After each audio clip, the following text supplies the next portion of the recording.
Il governo federale di transizione della Somalia ha aperto canali di dialogo con le milizie islamiche degli Al-Shabaab. Lo ha annunciato ad ADN Kronos International il primo ministro somalo Abdiweli Mohamed Ali, che oggi a Roma ha incontrato il primo ministro italiano Mario Monti. In merito al sequestro della nave italiana Enrico Jevoli, in mano ai pirati somali dal 27 dicembre al largo dell'Oman, il governo federale transitorio della Somalia farà il possibile per il rilascio dell'equipaggio, ha detto Abdiweli, incontrato a margine della conferenza Somalia Crossroad che si è svolta all'Università Roma 3.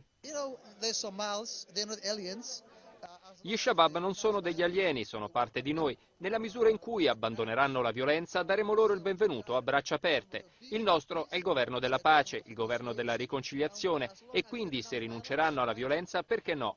I nostri canali di comunicazione sono aperti, se loro ci contattano, noi li ascoltiamo, sono i benvenuti. So che è stata sequestrata una nave dai pirati, che ci sono 6 italiani su quella nave. Ci dispiace per il rapimento, spero che presto possano tornare dalle loro famiglie. Faremo tutto il necessario per far sì che ritornino dalle loro famiglie sani e salvi. Non sarà pagato un riscatto ai pirati, siamo assolutamente intolleranti verso la pirateria e non pagheremo alcun riscatto, poiché questo è un atto criminale.